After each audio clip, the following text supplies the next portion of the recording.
I buried my son alone while my family celebrated across town. My sister texted, "Stop the drama. We need to talk urgently."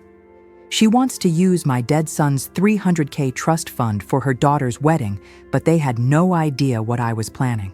If you're watching this, subscribe and brace yourself, because this story is about to take a turn they won't see coming. Let me rewind to the genesis of this heart-wrenching ordeal. 3 months prior, my beloved Daniel succumbed to cancer at the young age of 35. The funeral was set for Saturday, March 18th. Unbelievably, on that very day, my sister Susan decided to proceed with an engagement party for her precious daughter, Emma.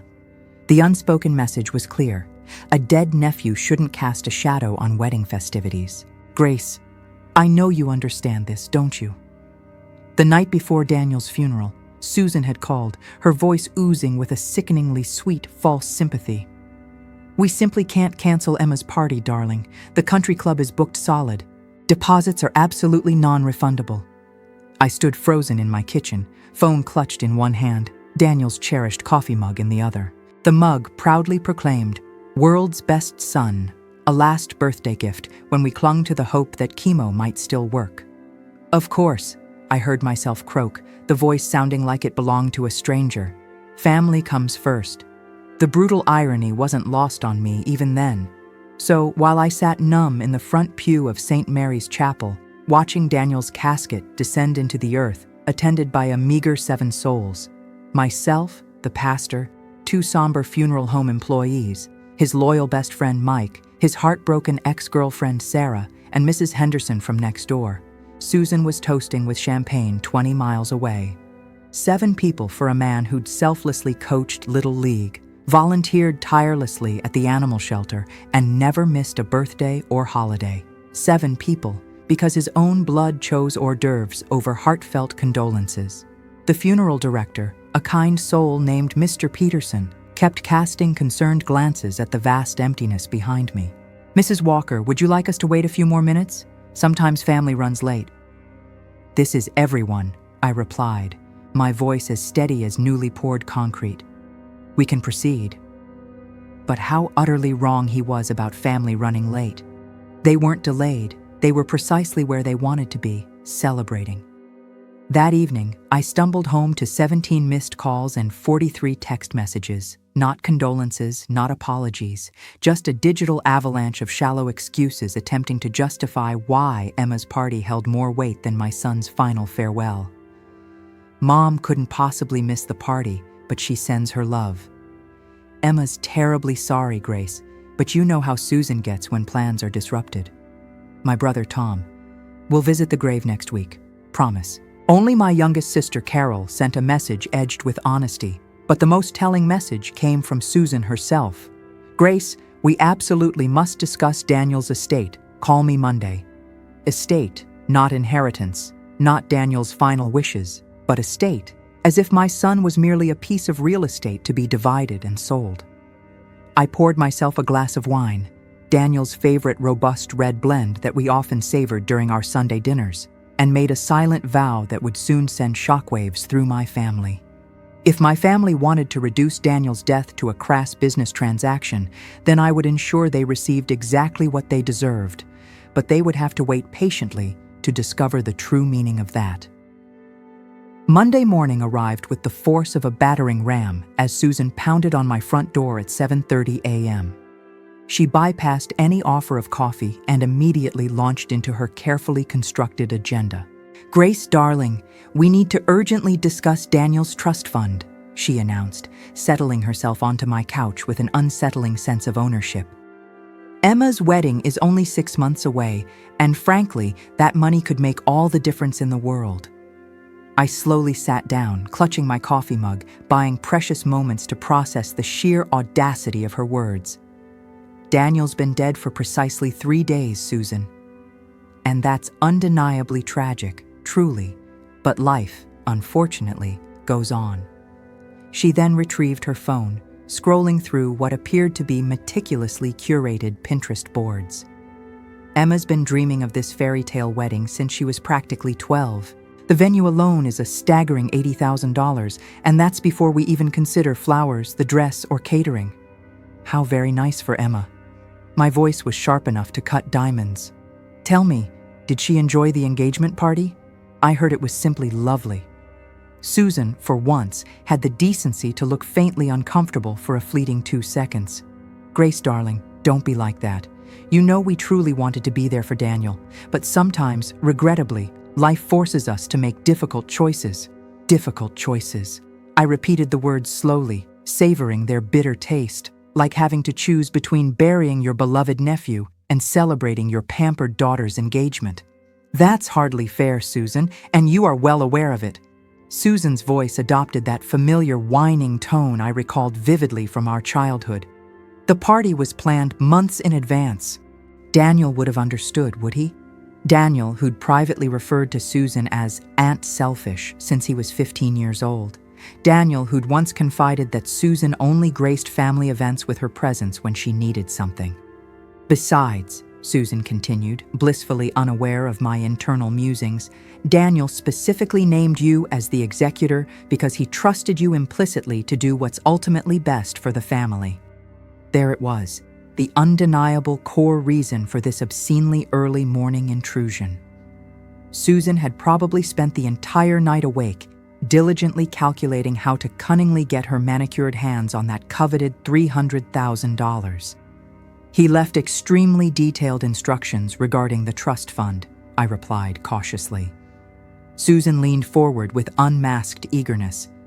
Precisely, exactly, and I'm absolutely certain he would want Emma to have the most exquisitely beautiful wedding imaginable. After all, she's the only grandchild left now, Grace, the only one to carry on the cherished family name. Only grandchild left, as if Daniel had never existed. As if his untimely death was merely an inconvenience that cleared the path for Emma's self-absorbed princess fantasy. The trust fund has very specific stipulations, I continued, closely observing Susan's reaction. Daniel was unusually particular about how that money should be used. Well, what precisely are they? Susan practically vibrated with impatience. I'm sure we can easily work something out. Perhaps a small loan against the inheritance? Emma's fiancé, Brandon, possesses excellent credit. I rose and strolled towards the kitchen, ostensibly to replenish my coffee, but in reality, to conceal the full extent of my simmering rage. Susan's insatiable greed was even more deplorable than I had initially imagined. The money is irrevocably locked for a period of 6 months, I called out, trying to sound calm. Standard, routine probate procedures. 6 months? Susan's voice cracked with despair. But the wedding is in precisely 6 months. Grace, you absolutely have to do something. Can't you perhaps petition the court, expedite things? I returned with my freshly brewed coffee and settled back into my chair, carefully studying my sister's increasingly desperate visage. She'd visibly gained weight since our last encounter, undoubtedly from countless stress-induced eating sessions fueled by wedding planning anxieties. Her highlights desperately needed retouching, and there were now undeniable lines etched around her eyes that even the most expensive creams couldn't effectively erase. Why is Emma's wedding so unbelievably urgent? I inquired innocently. Can't they perhaps wait a year or two? Susan's complexion cycled through a series of dramatic color changes. Well, they're deeply, passionately in love. You know, that ephemeral young love simply cannot wait, darling. It's so incredibly romantic. I sipped my coffee, which was becoming increasingly expensive. Grace, please. This wedding means absolutely everything to Emma, and naturally, to me. After all I've endured with the divorce, seeing my only daughter so radiantly happy. Susan's eyes welled up with conveniently timed crocodile tears. Everything she'd endured. Susan's divorce had been entirely self-inflicted. Cheating on her unsuspecting husband with his business partner tends to have unfortunate consequences. But somehow, in Susan's distorted reality, she was always the perpetual victim. I'll certainly consider it, I lied smoothly. Allow me to carefully review Daniel's precise wishes and explore what options we might have. Susan immediately brightened, her spirits soaring. Really? "Oh, Grace, thank you so much. Emma will be absolutely thrilled. I knew we could always count on you, darling." As I escorted her towards the door, Susan turned back with a seeming afterthought. "Oh, and Grace, perhaps don't mention this particular conversation to the rest of the family just yet. You know how they tend to get when money is involved." Translation: conceal the existence of the $300,000 from everyone else until I can devise a foolproof plan to claim it entirely for myself. "Of course not," I readily agreed, already mentally compiling a list of phone calls I intended to make. That afternoon, I drove to Evergreen Memorial Gardens, where Daniel now rested peacefully in a plot I'd carefully selected. The permanent headstone wouldn't be installed for another month, but I had adorned the site with fresh flowers and a small American flag. Daniel had proudly served 2 harrowing tours in Afghanistan before the insidious cancer diagnosis. "Well, sweetheart," I said softly, settling onto the small folding chair I'd brought along. "Your Aunt Susan paid me a visit today. She sends her love, along with a detailed invoice." The gentle wind rustled through the towering oak trees overhead, and I could almost hear Daniel's infectious laughter. He'd possessed the most wonderful laugh, deep and resonating, the kind that made complete strangers smile even without knowing the reason for the amusement. "She wants to use your trust fund to finance Emma's extravagant wedding. Can you possibly believe the sheer audacity of that? Your own cousin, who couldn't be bothered to send a simple sympathy card, wants to prance down the aisle in a $15,000 dress purchased with your hard-earned money." I then opened the folder I'd brought along, which contained Daniel's will and trust documents, along with the deeply personal letter he'd penned to me during his final week. "Mom," the letter began in his meticulously neat handwriting. "If you're reading this, then the cancer finally won. I'm deeply sorry for leaving you alone to navigate our family. I know precisely how they are, especially Susan. I've structured the trust fund with extremely specific instructions because I fully expect her to come sniffing around the money before my body is even cold." He'd known. Of course he'd known. Daniel had always been far too intelligent for his own good. "The $300,000 is strictly earmarked for education and crucial medical expenses for underprivileged children," the letter continued. "I've already proactively contacted the Children's Hospital Foundation and established the necessary framework. Susan will undoubtedly try to convince you that I would want Emma to have it for her wedding. Please, don't believe her for even a second. I wouldn't entrust Susan with a single dollar to save her life, let alone $300,000 for her daughter's ridiculous princess party." I smiled through my tears. Even from beyond the grave, Daniel was still diligently protecting me from our family's rampant greed. "There's one final thing, Mom.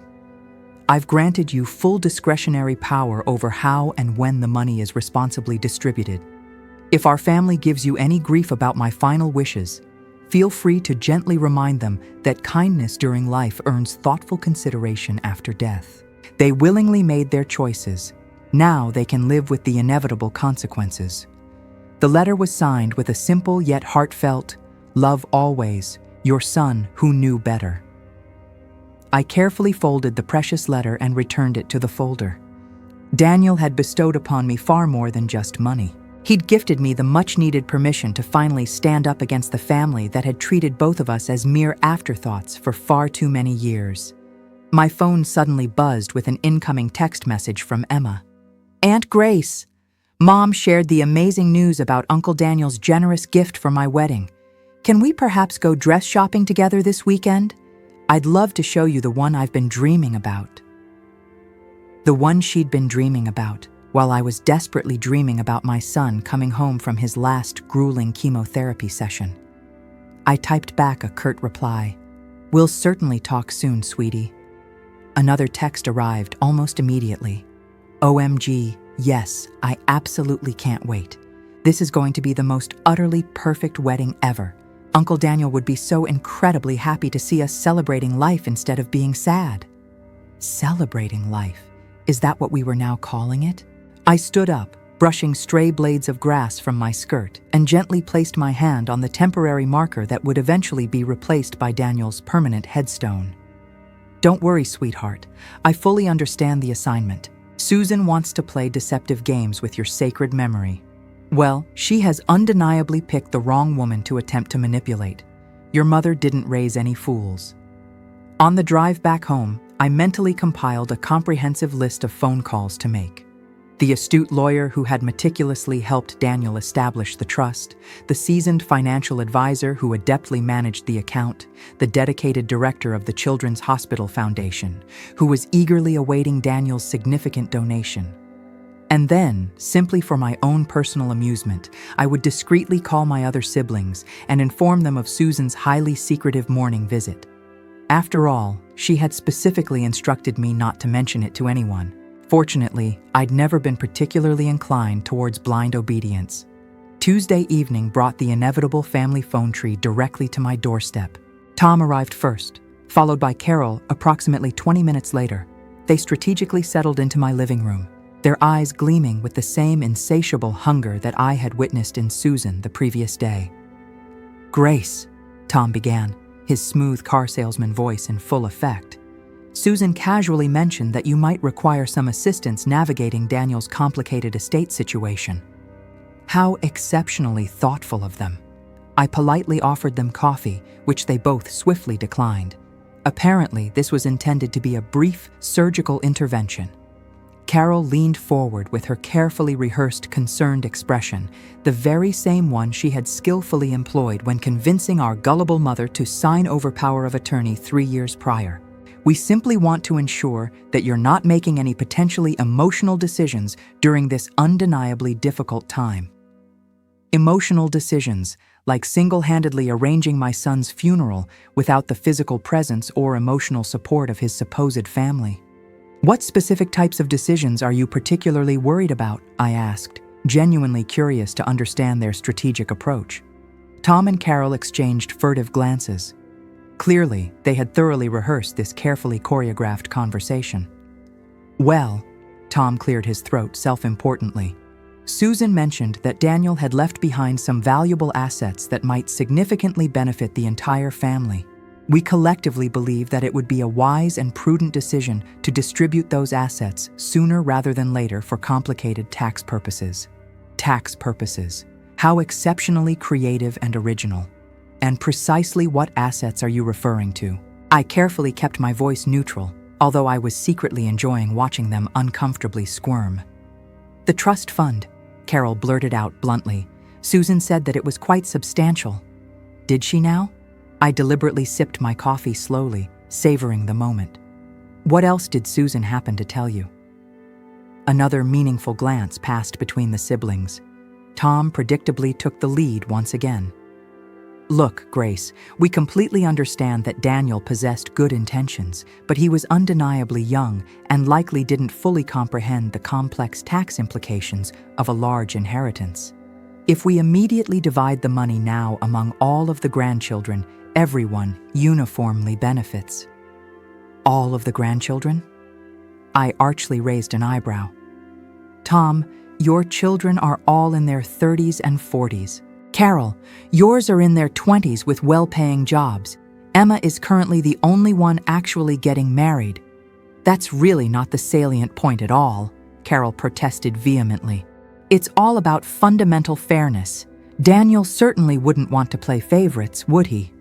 Daniel, who had openly called Tom's oldest son a spoiled, entitled brat who had never worked a single day in his pampered life. Daniel, who had once confided to me that Carol's self-absorbed daughter was far too preoccupied with taking endless selfies to actually notice the existence of other people. "Besides," Tom added, his voice assuming that irritatingly patronizing tone I vividly remembered from my childhood, "you're really not getting any younger, Grace. Managing a large sum of money can be incredibly stressful and overwhelming. We could help alleviate that unnecessary burden from your weary shoulders. The unbearable burden of responsibly managing my own deceased son's final wishes." "That's exceptionally considerate of both of you," I replied smoothly. "But I sincerely believe that I can capably handle it myself." Carol's face visibly tightened with suppressed annoyance. "Grace, please be reasonable. You live entirely alone. You're in your 60s, and you've recently lost your beloved son.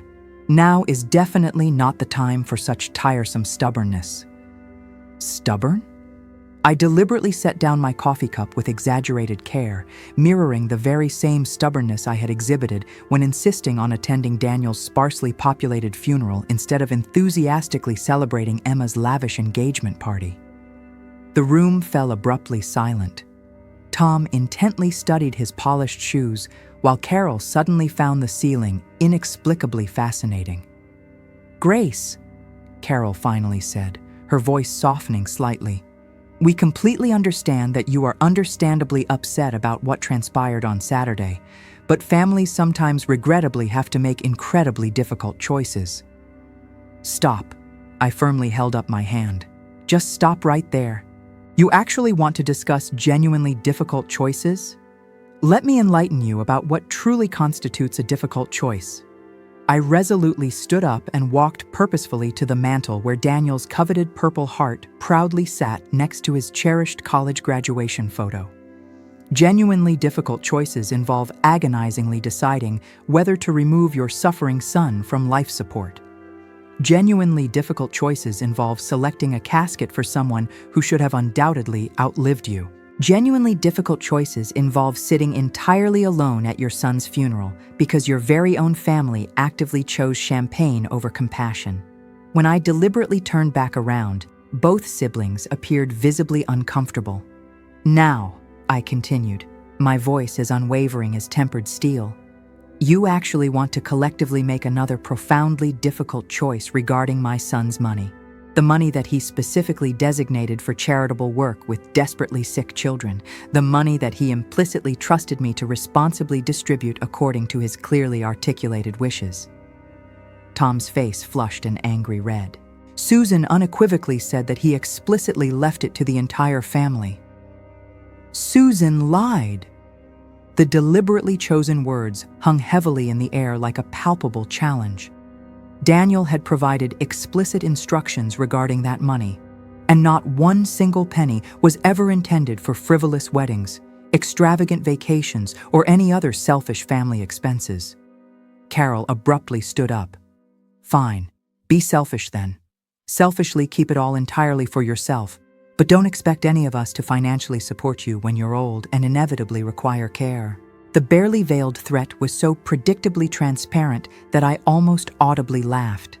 "Carol, sweetie, when precisely have any of you ever genuinely supported me? When Daniel was slowly dying, did any of you bother to visit? When I was single-handedly handling all of the incredibly complex funeral arrangements, did any of you thoughtfully offer any genuine assistance? When I was understandably grieving, did any of you even bother to call simply to check on my well-being?" She opened her mouth to launch a defensive protest, but I had not yet finished my carefully prepared monologue. The simple answer is an unequivocal no to all of it. So, your hollow threats regarding future abandonment ring a bit hollow, considering that all of you have already definitively mastered the highly refined art of utter absence. Tom and Carol unceremoniously left without uttering another word, but I fully recognized that this particular battle was far from over. Susan would undoubtedly regroup, likely involving the unscrupulous lawyer she had consulted during her contentious divorce.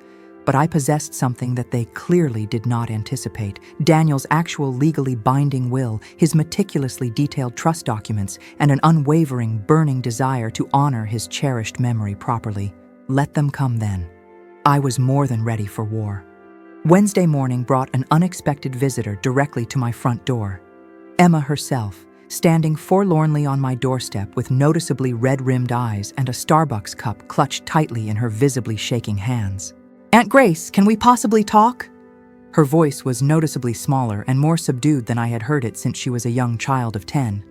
I reluctantly let her in, noting how she deliberately avoided any direct eye contact and perched nervously on the very edge of the living room couch. Emma had always been Susan's prized possession, undeniably pretty, unfailingly popular, and perfectly willing to allow her controlling mother to completely orchestrate her entire life. But today, she simply looked completely lost and adrift. "Mom explicitly told me about the trust fund," she began haltingly, then abruptly stopped, pressing her lips tightly together in an attempt to maintain her composure. She said that Uncle Daniel earnestly wanted to generously help with my wedding. Did she now? I deliberately settled into my comfortable chair, carefully studying my niece's increasingly distressed face.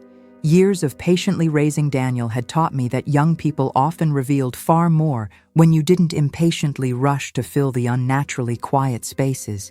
And after a moment, Emma's voice finally cracked. She said that you were being intentionally difficult about releasing the money, that you didn't fully understand how incredibly important this particular wedding is to our entire family.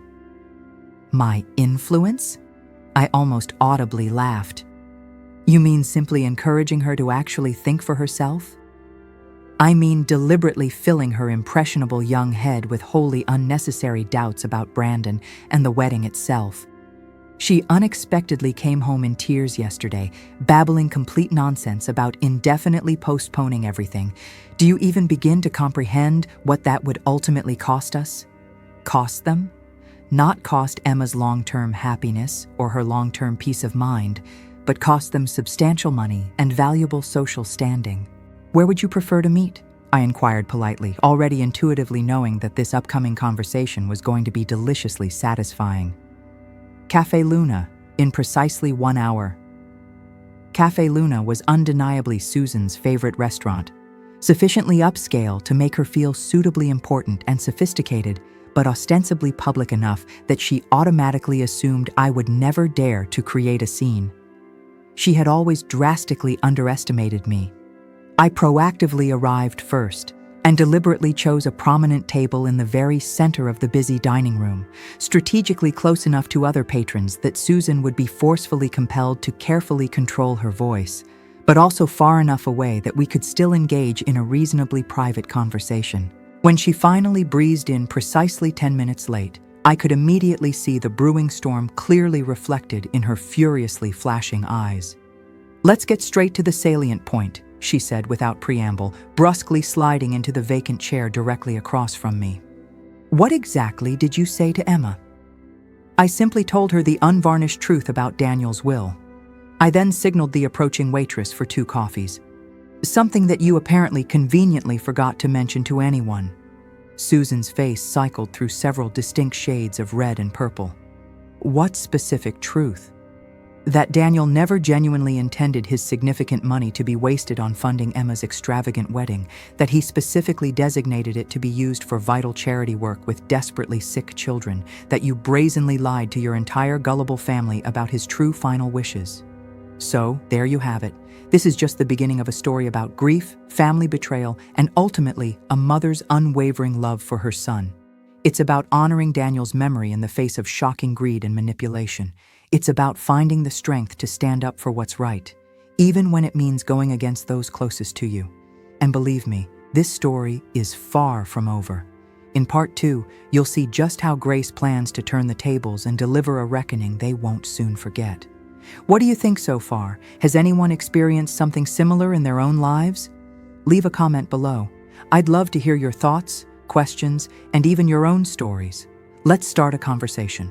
And if you're as captivated by this story as I am, please hit that subscribe button. That way, you won't miss part 2 and all the twists and turns that are coming. Trust me, you won't want to miss what happens next. Stay tuned.